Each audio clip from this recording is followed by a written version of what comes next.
Okay, welcome to this week's talk, which is about segment and Fenwick trees. And first of all, I need to describe a little bit about when you would want to use these sorts of things. So the types of problems where we're going to use this type of tree structure are when you have a bunch of data in a range. So we've got some, say array of data, and we're wanting to compute things on that array of data regularly over and over, and we're also wanting to update the information in this array. So if we're going to just have a static array and we want to make queries on that array, there are other structures besides this that are usually better to use. These types of structures are really good when you might want to say something like, let's sum up, some region of this. Let's, take this whole region in here and take the sum of all of those elements. And then, I'm going to update an element, and I'll update another element, and now I'll do a range sum over this entire region, things like that. So it's where you have a series of queries where you do things like, as an example, summing up a range, and at the same time, you have elements that are going to be changing over time. So it's not just a static set of data that you want to work with. So these are an interesting structure. They're relatively efficient, and they're related to each other. And I'm going to talk about segment trees first because I think it's a little bit easier to understand and follow. Fenwick trees, when you can apply them, are actually a little bit better. They're a little easier to implement. I guess they are very marginally faster, but at least some of the principles here are the same. So let's start with the segment tree, and let's assume that we are going to have some array of data that we are going to build up off of. And to make life easier for us, we'll assume that this is the power of 2 number of elements in this data structure. Now, if it's not a power of 2, then you might need to add on some stuff down here at the end. If it's shorter, you might need to sort of pad things out so that it is a power of 2, or at least you can kind of treat it that way. It's okay to not actually store it as long as at the upper levels of your segment tree it works that way. But let's just assume that it's a power of 2. So I'm going to start dividing this up into different segments. And we'll do it one more time. Okay, so there should be 16 different elements. And what a segment tree is going to do is it's going to be a tree that we sort of build on top of this array. And that tree is going to tell us information about an entire range in this array. So as an example, let's assume that we have some node here, and I'll just draw it like this. We have a node there, and we have a node here, and each of these is going to be covering 2 of the elements that are below it. So it's going to be a binary tree. Every node at this next level up is going to essentially cover 2 elements of that array. And then each of the nodes above that, so each of those was responsible for 2 of these. Each of the nodes above that will be 2 of those. Each of those above that will be 2 of those, and so on. And so you get this very complete binary tree. So this idea should look very familiar to you. It's kind of the complete binary tree idea. And we'll have another one above that. And we will have another one above that. And there will be a root to the tree. And basically, the root to the tree covers the entire tree. Okay, so we have a nice binary tree here. And let's say that we want to store something like, like the sum. Okay, but this could be something else. We might be storing the maximum or the minimum or something else. But let's just assume for a minute that we've got the sum. So I'm just going to sort of write a few numbers in here just to make our lives easier. So I'll write in 3, 1, 4, 2. I'm going to keep the number small to make my job easier.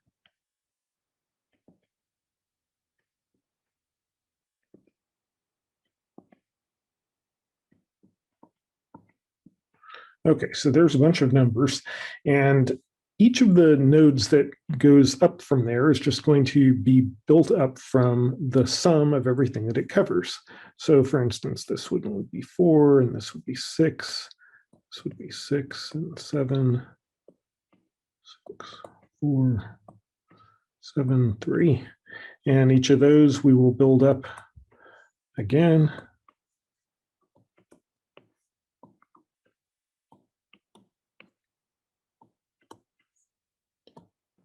Okay, so when we build our segment tree, it's going to cover this area. Okay, so the idea here is each of those nodes has the sum of everything below it. Now, a couple of things that are important to note. First of all, because this is a complete tree, we can actually store this structure very efficiently. You can actually store the elements in the tree directly. You can think back to when you learned how to represent a heap, how each node was responsible for 2 beneath it. So you might have this as node 1, and then this is going to be like nodes 2 and 3, and this will be 4, 5, 6, and 7.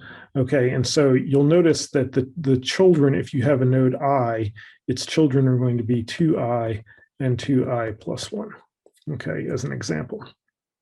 Now, what that means is when you get all the way down to the bottom, you don't start the numbering in the same way that you would have otherwise.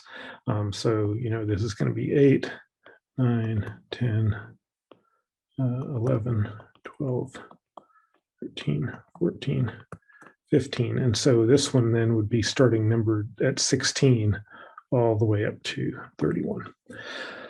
Okay, and notice that those numbers are a little bit different from what you might have learned otherwise. So the point though is that if I know a node like I can always find what a node's parent is by just dividing by 2, or I can find its 2 children by doubling and adding 1.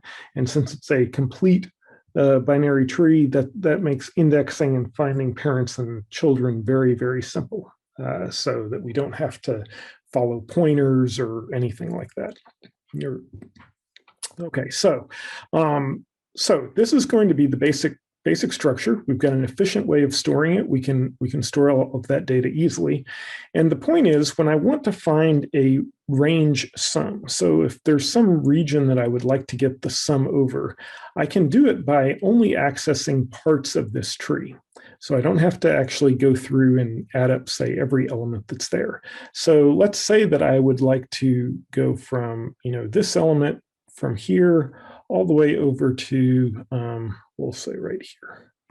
Okay, I would like to know the sum over that region.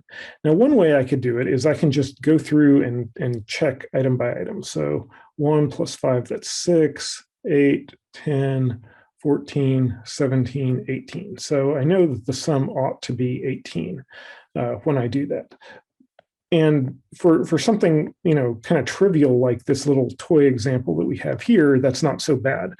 But if you were to have a much, much larger range, say that this base data structure is 1 million elements, and you're taking an array, you're wanting to get a sum over 100,000 of them, you can quickly see that would be a not very useful way of going about things if I'm going to do this repeatedly and if the data inside might change and all of that sort of stuff.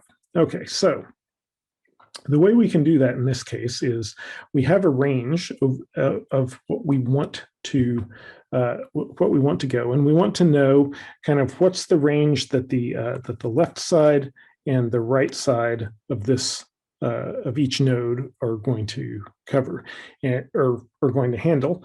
And we will determine if the range that we care about, that's this range in green down here, we want to determine if that range is all on one side, all on the other side, or if it exactly overlaps that box. Okay, so here, this is obviously a subset of the overall range. It's not the exact, this is not going from the very first element to the very last element. So we are going to traverse and go down both sides. We're going to have to look at both children here to see, to try to find the sum. And then if I look at this node right here, so if I'm at this this node number 2, I want to determine is the range the part that I care about. So now, notice now I've sort of subdivided. So I'm only caring about this region of it. Okay, so does this exactly overlap node 2? Well, no, it's only a portion of it. But you will notice it only is down one side of it. It's not on both sides. So I can travel just that 1/2. Okay, so now at this point, I'm looking at that. So this node right here covers this region right here, which is everything that we want, except it's got one extra element. Okay, so now for that node, this overlaps both sides. The part we care about, which is again is this part in here, overlaps both sides of node number 5. And so we're going to have to traverse down both sides. Okay, for the first side here, we're now down at node 10. And again, it overlaps partially on each side, or sorry, it's not exactly matching that node, but it's matching part of each node. And so we go to the one side that we care about and we will add that up. So we get the number 1 there that we're going to add. So we calculate 1. Okay, for this other side now, at this is node number 11. Node number 11 is covering the entire range that we care about. So the part that we care about is entirely subsuming this. And so we can keep that number there, which is 7. And we're done on this side now. And if we go over here to the other side, we do a similar process. At this node 3, we would only follow the left side. And now that we're here to this, we notice that, guess what? The part I care about is exactly what's covered by node number 6. And so I just take the value from node number 6, which is 10, and 1 plus 7 plus 10 is 18. Okay, so notice what happened here is I had to split this off. Sometimes I would have to traverse down both sides. Sometimes I would only have to traverse down one side. But I have the ability to stop early. And in particular, if you have a very large range, even if you overlap the exact middle of the exact middle of what's there, which is kind of, you can think of that as sort of the worst case of this whole process, is if you exactly overlap the middle and you go just a little bit, one element over on each side. Even if you do that, you can do an analysis of this and you'll see that the number of elements that you have to access to sum up is still its order of log n. I think in particular it's like 4 log n is the number that you might have to add up in the very worst case. But it's certainly order of log n. And so if I want to do a query to do a range sum, it's a log n query instead of something that's potentially order n, like we talked about before. Okay, so that is the idea of the segment tree.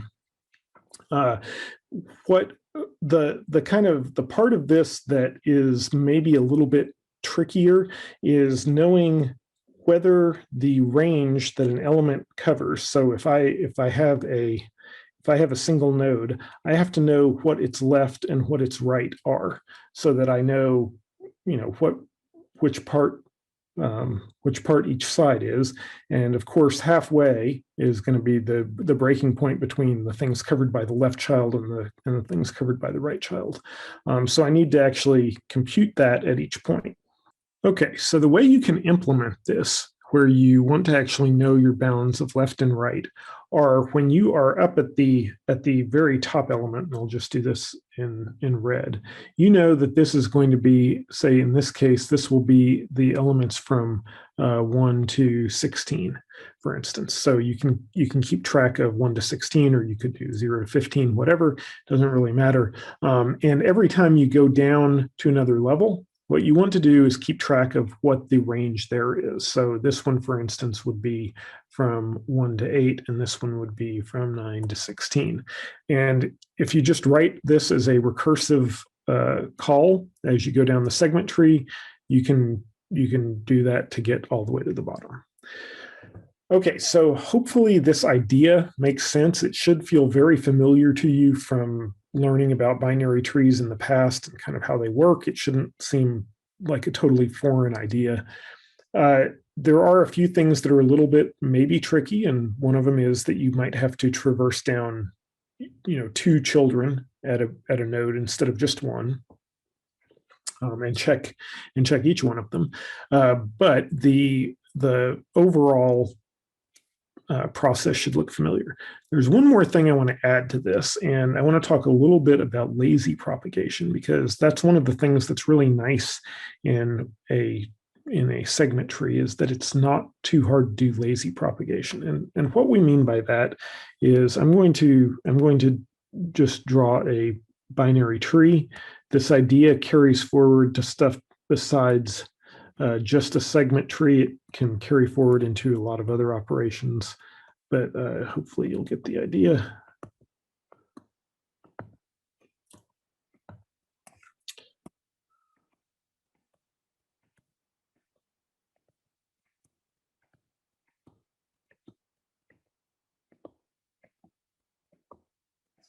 Okay, so we have a nice large segment tree that we've built up here, or a tree of some sort. And so the question is, how can we update this and do it efficiently? And a way that you can do that is we can keep track at every single one of these nodes of an extra little flag that we will call something like lazy. Okay, so there's going to be a lazy flag at each one, and each one will initially be set to false. So, everything, all the lazy flags will be set to false at first. And the idea here is, if I want to update something, I can potentially update a range without having to go all the way down to the leaf nodes. I can just go down to a certain point, and later on, if I need to go down to the leaf node, I can do so. And just to be complete, I'll put a lot of flags down here. Actually, I'll just skip them at this lowest level. You get the idea. Okay, so there's going to be these lazy flags that are all set to false initially. And let's say that I want to, update a bunch of values, that I want to change a bunch of values all to the same thing. So for instance, I might want to change this set of values right here, and I'm going to set all of them to 10. Okay, so initially they have other values. They might have the, I'll just pick some values.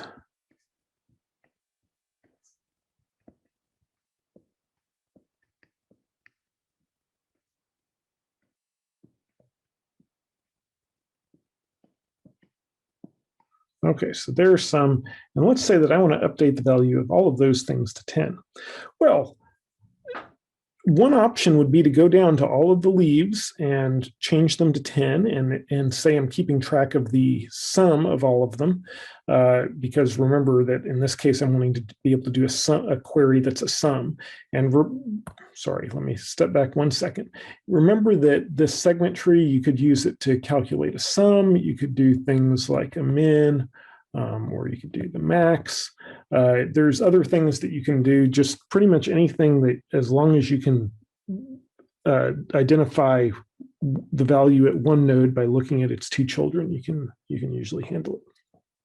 Okay, so just for illustration, let's say that we care about doing the sum in this case. Okay, so just to propagate some of this up, let me do these. This was 6, and this is 4. And this is 5, and 9 is 14, and 8 and 7 is 15. So that's 29, 10, 15, 25, 7, 3, 10, 39, and 39 plus 25 is 64. Okay, so let's say that we want to update all these values to 10. Well, one option would be to go and actually make each one of these 10 and kind of build up our tree from scratch for all of those 10. But I don't necessarily have to do that. What I can do is I can propagate through, and I can say I'm going to work my way down. So I'm going to go down the tree, pushing the new number that I want, and then I'll come back up the tree, updating things along the way. But I'm only going to go down as far as I have to keep things updated, and then I'll mark that things are lazy at that point, that I need to push values farther down from there. So in that case, it would be like the sum that I'm gonna change stuff over. So in this case, I'll start here at the main node. I'm going to work my way down, and just like before, I'll highlight this in green. I'm going to look at the nodes that I need to visit along the way. So I will go down to that node, and then I will go down to this node, and then I'll be able to stop, notice, because that's exactly overlapping. And I had to go down on this side also, and that one overlapped both, so I had to go there, and in fact there, and down there. But once I got to here, I was done. So really, there's just a few nodes that kind of encompass that range. That one, and that one right there, okay? And I should know how many nodes each one covers. So I know, for instance, that in this case, if I'm going to push the number 10, if I'm going to change all of the leaves below this node right here, if I'm going to change all of its leaves to 10, and it encompasses 4 nodes, 1, 2, 3, 4, those 4 nodes right there, I now know that its value is 40. And I'm going to change this to be true, that it's lazy. In other words, I have not pushed things down below there, but I know the sum below me is 40. And I can do the same thing over here on this other side. So I know in this case, I don't have 29 anymore, I have 40. And I haven't actually updated any of this stuff down below me. None of that's there.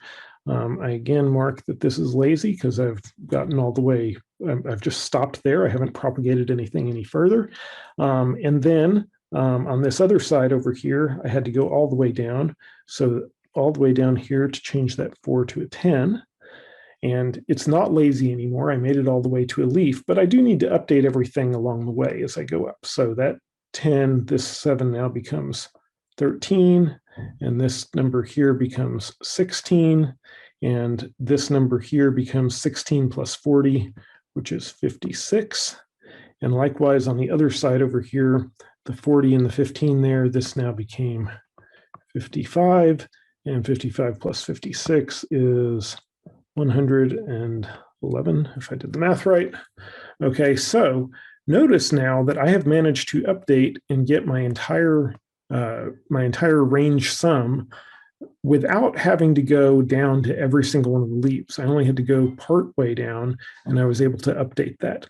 And anytime I have a range sum query, if I can just stop part way along the way, I've got the value that I need. I've got everything I need without even having to ever go down to the leaves or ever even having to update them. Now, sometimes I might want a range. For instance, I might say, well, I want to find this range right in here.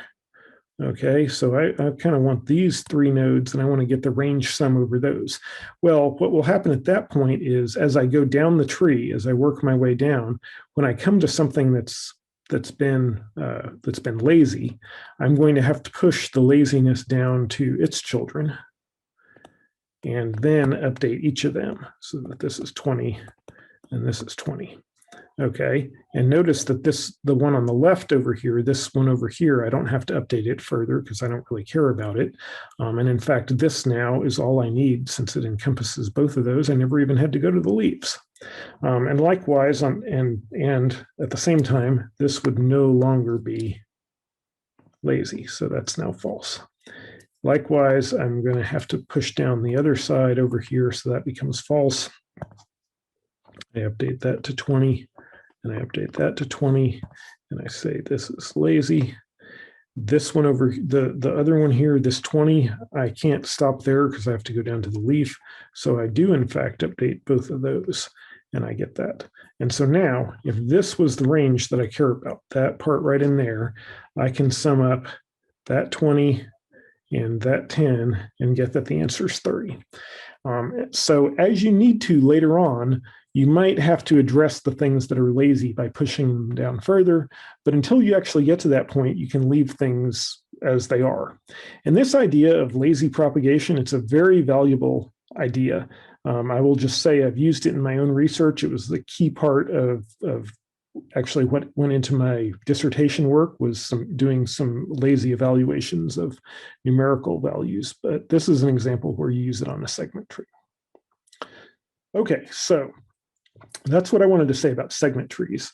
Let me switch gears a little bit. I want to talk about another idea. It's kind of related to that, and that is if I have an array, and let's say that I've just got 16 elements again. So I've got a simple array here with 16 elements.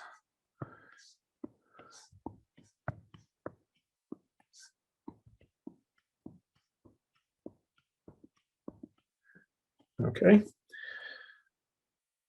Remember when we first started out, I said, well, if you've got a small number of things, it sometimes is just easier to walk through and count them up and sum them up rather than traversing through the entire tree. And, if I'm just summing up a range that's size 3 or 4 or something, it's probably easier to just do that directly off of the array. And so that that at least idea led to people thinking, okay, well, can I have some sort of hybrid structure, something that's not quite the full binary tree that you get from a segment tree, but also has some of these linear properties that are a little bit nice. And so the idea is, instead of dividing the whole thing up into a binary tree, we're going to divide this into some number of nodes n. And I'll jump ahead and tell you that the number that we have is going to be 4 in this case. We're going to have four elements here. And each of those is going to be responsible for 1/4 of what's there. So 1, 2, 3, 4, 2, 3, 4, and like that. Okay. And so if I wanted to find something over a particular range, I still can take an entire subrange like this part right in here, and I put that information up above. Okay, and sum that up. And likewise, I take all of the red information and I put it there, and I take blue over here and I put it there, and black over here goes up there. So each one of these is still going to encompass part of what's needed. But now if I want to cover a range, so for instance, perhaps I want to get the range from here to here, okay, this entire part, what I would do is I would go just walk through this node by node, and I would either keep the whole node, or if I need to, I'll go down to the next level and walk it item by item. Okay, so in this one, I can't keep the whole node. I can't reject the whole node. I have to go through item by item. And so I say, no, I don't care. No, I don't care. No, I don't care. And yes, I care about this. So I'm going to keep whatever that thing is. Okay, then I come to my next node up at the top. And I say, the range I care about is entirely covering this node, so I'm going to keep everything that's there. Likewise, I come to the next one, and I say, this range down here, in fact, it covers exactly the area that's there, so I want to keep this entire amount there.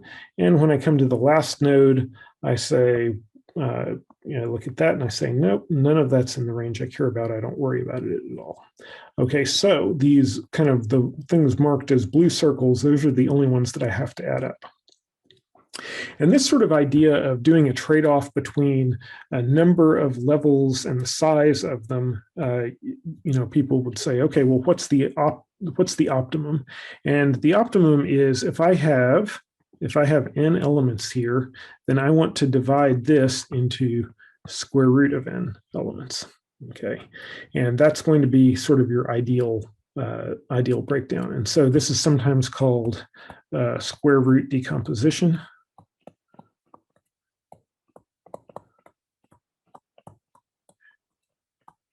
Okay, and at least for the types of problems that we tend to do in this class, that's not exactly what I wanted to do. For the types of problems that we do in this class, that is not going to be the most commonly encountered thing. This is not what we need the most, but at least the principle is something that is worth remembering, because it's a principle that you could use in other circumstances. If you have something big and you want to just sort of have one level above it, and you want to know, how do I divide up that one level efficiently to handle handle whatever's there. I take the square root, and that will let me work from there. And likewise, I could go another level up from here. Since I've got 4, the square root of that is 2. I could build another level on top of that. And if you imagine a really, really big thing, you can imagine having a few of these hierarchies, and they would quickly diminish. Now, for the most part, the advantages that you get over the binary tree that we saw with the segment tree is usually what you're going to want, but that is an approach that's another alternative. Okay. So segment trees are really useful. The only problem with them is it can be a little bit of a pain to code them up. They're a little bit more work to code up for cases than the one that I want to introduce now. And that is something called, and there's a couple of names for it. It is sometimes called the Fenwick tree, and it is sometimes called a binary indexed tree, or BIT. Okay, so I'm going to call it a Fenwick tree. It's named after Fenwick, who's the person who described it, and but binary index tree describes a little bit more about what it actually is. So the Fenwick tree, or the binary index tree, is very, and I don't know if it's index or indexed. It sounds better to me actually to just say index. This tree follows some similar ideas to what we saw with the segment tree. It's a little bit less general, but it works really well if you are doing sums, kind of like the examples I was giving before with sums. It works really, really well for that. Now, something like minimum or maximum, maybe it doesn't work quite as well for some of those as the segment tree does, but it's easier to implement. It's very, very slightly more efficient. It's certainly easier to code, though, and it's got a really nice property to it. Okay, so let me describe the idea, and then I will go through the process of how to update it, which is trickier than you might imagine to describe. The actual code is very simple, but it's tricky to describe. Okay, so we're going to start out with an array of 16 elements.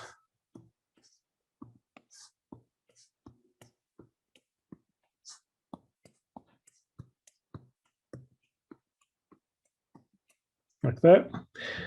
And what we're going to do is we're going to basically have an equal number of elements as are in the base array, but they're going to store the sum over a particular range of this base array.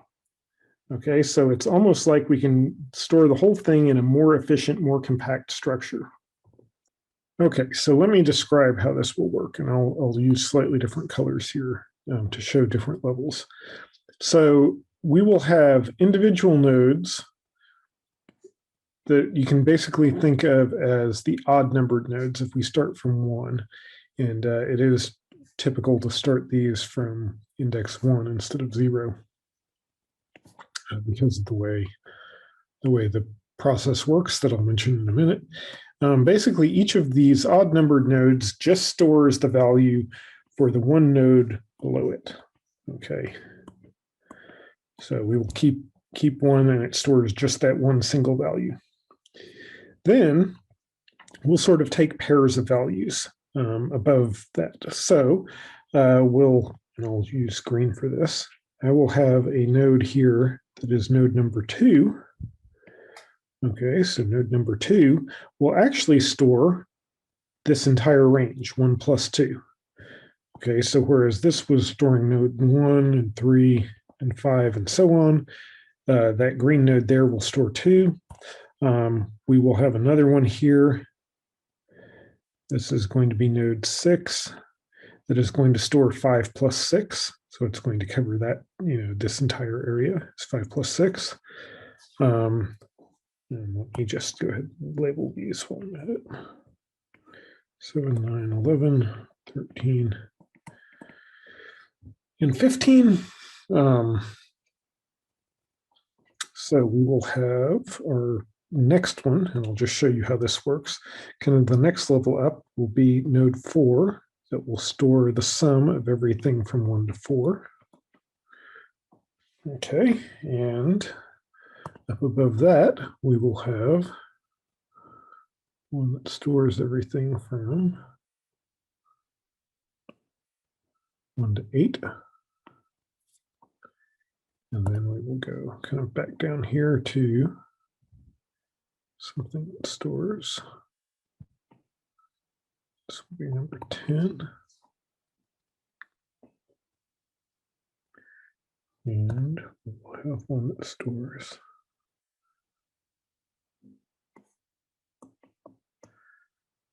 12 there.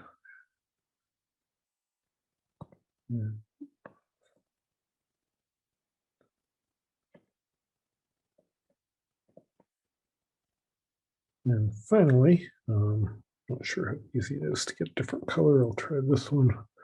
I'll have one massive one up here at the top that is going to store, that's going to be number 16, and it's going to store the sum of everything that's there. Okay, so here's the idea of the binary index tree is notice that we had a total of 16 nodes of data down here. We just have 16 nodes there total. Each node is going to store a sum over some smaller range in the tree below it. And if you look at it, you should be able to see kind of what the pattern is. So we go basically every other element is going to store a single node. Then we're going to go in groups of 2, but you sort of skip over every other one. Then we'll go groups of 4, again, skipping over another 4, then groups of 8, but you'll have 8. And then the next one that would have 8 would be, off over there, starting at 17 and so on. Okay. So each of these is going to be, you can sort of build this up however large you need things to be. And the point here is that when we store a number like this, so if we look at the number 12, we'll be able to figure out exactly which elements 12 is going to cover, and we'll be able to get the sum off of those. So I'm going to describe how to get some of those. Before we do that, we're going to need a particular bit manipulation tool, and the one that is usually the way it's referred to in the book and that I'll use is called LS1. And this is basically the number that you get by taking only the least significant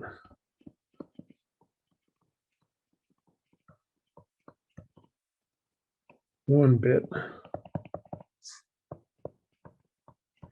in the binary representation.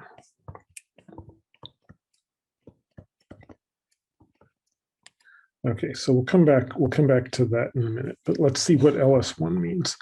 So, and this is going to be the tool that we use to figure out exactly which nodes need to be updated. And it's going to be a similar idea to the segment tree, but kind of which nodes do we need to update and which ones do we need to look at in order to be able to take a sum over a few of the nodes. Okay, so LS1, let's say that we have a number, and I'll just give a binary version of this. Okay, so let's see, this is going to be, and I have to do it by hand. This is 1s, 2, 4, 8, 16, 32. Okay, so this is, and I'll do one more, so 64. So this is 64 plus 16 is 80 plus 4. So this is the number 84, for instance. Okay, so 84, if I were to do LS1 of 84, okay, it would be the number that I would get from the least significant one bit in there, which is that. So it's the number that so again, this is base 2. This is going to be the number 100 base 2, which is just 4. Okay, so that's the 4. And so what you can imagine is if I have a number like 84 there, if I want to get kind of the sum of the powers of 2, I can take LS1 of 84, which is 4. I can subtract that off. And so if I were to subtract off the least significant 1, I would then get 80. Okay, so if I subtract off 4, and then the LS1 of 80 is going to be 16, which you can imagine. Notice 80 is going to be 101. Sorry, it's 1010000. And so the least significant bit is going to be that 1. And so that's going to be 16. And so then we go down from there and we're left with 64 once we subtract off 16. And obviously the LS1 of 16 is 16. Or sorry, of 64 is 64. Okay, so notice that what we can do then is this is a way of kind of breaking a number down into its binary digits in terms of the values that are there. Okay, and if you remember what we had up here with our Fenwick tree, you might be able to already picture, oh, wait a minute, this is going to be related, because if I take kind of the number of bits that are there, that would tell me which things I need to add up in order to get what I need. Okay, how do you actually find LS1? So this is kind of a neat little trick. To get LS1, you're going to take let's say it's of the number x. It is going to be x bitwise and with minus x. And now minus x is going to be in 2's complement. Okay, so you have to know something about the way numbers are represented. But if you remember 2's complement, what 2's complement is, the way you get a number in 2's complement is you reverse the bits and add 1. Okay, so then that's the way negative numbers are represented typically on the computer. Is you reverse the bits, you add 1, that's going to be the 2's complement, and then you can just do your normal addition and subtraction and stuff that way. And the way you know if it's negative or positive is you can always look at the very first digit. But that's the way this will work. And so if I have something like, let's take 84 there. So 84, remember, 84 was 1010100. Okay, if I were to get minus 84 in 2's complement, so this was all base 2, 2's complement would be 0101011 plus 1, which comes out to, once I increment that by 1, this will become, so that number then becomes 0101100.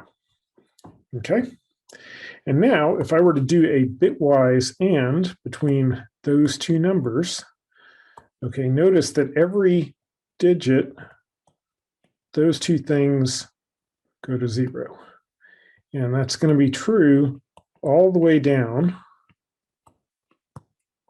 Everything's going to be 0 until you get to whatever was the least significant 1, which is right here. I'm going to have 2 1s, and I get a 1, and obviously these last 2 are 0.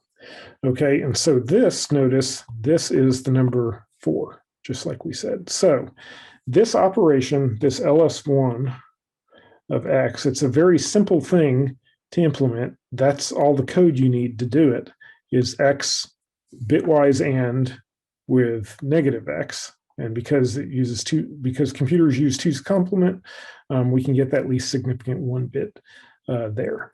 Okay, so now that we have LS1, what we want to see is how do we actually determine what the sum over part of the Fenwick tree is. So I'm gonna use that as an example. I'm gonna try to copy this whole thing and be able to show that. Okay, so now I've made a copy of the Fenwick tree that I had before, just so you could see what's there. And let's say that I had and I'll actually number all of these elements, but let's say that I wanted to perform a sum over a particular range of values here. So the way we can do that is every time we compute the sum, we're going to compute the sum from 1 all the way up to some number x. And I'll pick a number like 11 in this case, just to illustrate. So let's say x is going to be 11.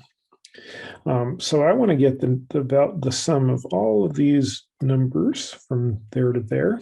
And notice that 11, if I were to write that in binary form, well, there's a 1, and it's going to be let's see, why am I having trouble with this? 1101, I believe. So 8 plus 2 plus 1 is 11. Okay, so that's the number 11. So to figure out which elements of the Fenwick tree to add up to get the range from 1 to 11, I'm going to add up the number, and I'm going to keep taking off LS1. So the first thing I do is I add up number 11. So I'll say I want element 11. And then I'm going to subtract off LS1 of here is going to be, I'll do it in binary. The least significant 1 is 0, 0, 0, 1. And so the end result of that is going to be 1, 0, 1, 0. This is the number 10. Okay, so these two things are equivalent. That's the number 10 after I took off the least significant 1. So the next number I will add up is number 10. Then I'm going to take off the least significant 1 from there. So it's 0, 0, 1, 0. Which will leave me with 1, 0, 0, 0. And this is the number 8. So I will add up 8. And then I'll take off the least significant 1 there. And I'm left with 0, so now I'm all done. And so the point here is that if I add up elements 11, 10, and 8, I should get the sum from 1 to 11. And so let's look at this. If I go over here to the diagram, element 11, that's this one right here, that's going to give me number 11. If I do element 10, that's this one right here, element 10, and I'll do that in, I'll do it the same way, but I'll hatch it a different way. That's going to be element 10. And then the last one is element 8, which is that one up there. And element 8 will give me, element 8 is going to give me everything in that range.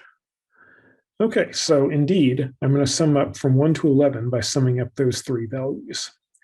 And so you can see that if I've got a number x here, at the very, very most, I'm going to have the number of bits in X, or how many elements that I need to sum up in order to get the range from, or the sum of everything from 1 to that number. It's just how many of the bits in that number are 1.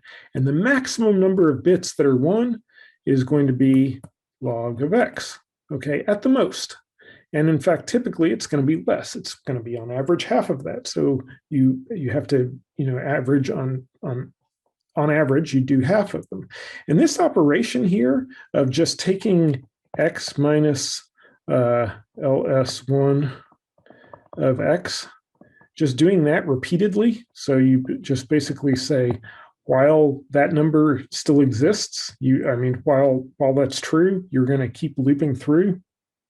That's a very simple operation. And we will code this up as an example in class just so you can actually see how the code works. But that's the idea. So if I want to compute something like the range from 5 to 11, I would first of all compute, and the common way of doing it is RSQ for range sum query of 11 minus the range sum query of 4. Okay, so in other words, if I want to get the range from A to B, I'm going to do the RSQ of B minus the RSQ of A minus 1. And that's going to give me the sum in that particular range.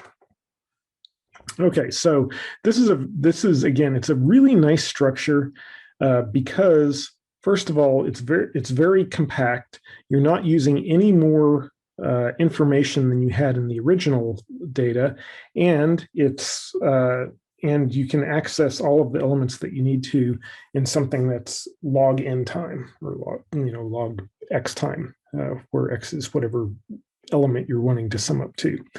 Now, if you remember at the very beginning, we said the reason you would want to use this is not if I have a static array of data, because there's actually something even more efficient that you can do all of this in linear time if this is a static array, but it's where you actually have things that you want to update along the way. So let's say that I came in along here and I said, oh, I want to update this element right here. I want to update number 7. Well, you can kind of look through here and you can say, well, what needs to update if I'm going to update number 7? Well, I'm going to update, obviously, element 7, and I also have to update basically everything that's going to be on this path above it. So I need to update 7 and 8 and 16. And so the next question is, if I want to update, how do I know which elements I have to update? How do I know that if I change the value of 7, I also have to update 7, 8, and 16? Right? You know, what is it that gives me that idea? So the way we're going to update this is actually very similar to what we did before. We are going to keep, if we have a number x that we want to update the value for, we are going to keep adding on LS1 of x and keep doing that until we get until it is bigger than the original array size. Okay, so let's say we have the number 7. The number 7 is the number 111 in binary. And so we will start out by taking, and notice this was an array of size 16.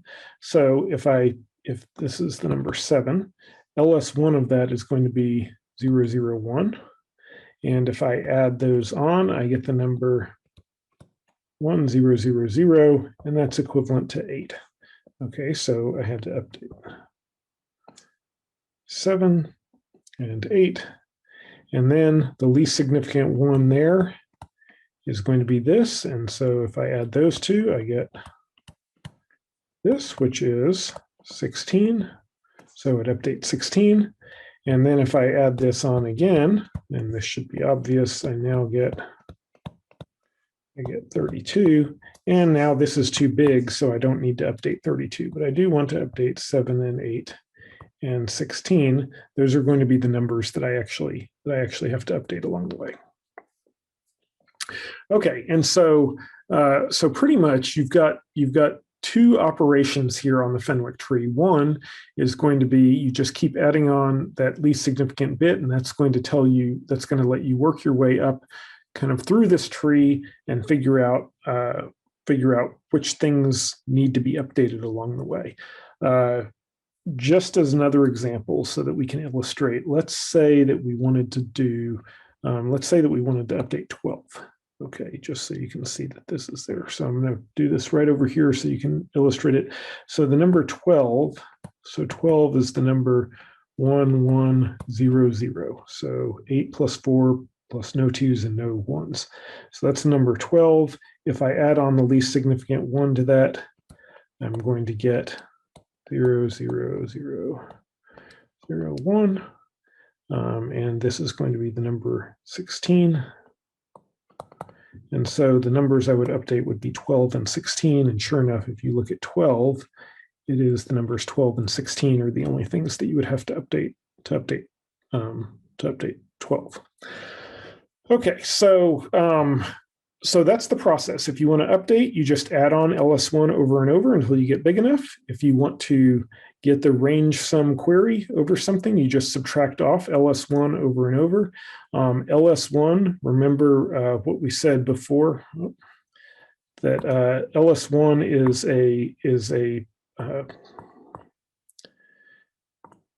LS1 is a very simple command. It is just defined as x bitwise and minus x. That is all LS1 is. So you can define it as a macro even to make it super efficient, or you can just define it as an inline function in C++, but it's a very simple function. Okay, so that's the Fenwick tree.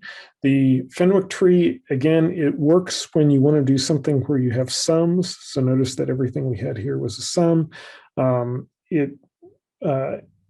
it does not necessarily work quite as well if you're needing to do other operations. And for those, you might want to return to the segment tree. But this is a whole lot easier and faster to implement. Okay, so that's all. That's our overview of these kind of tree data structures. Segment trees, remember the square root decomposition also. We talked about lazy propagation in the segment tree, and then you have the Fenwick tree that we described here.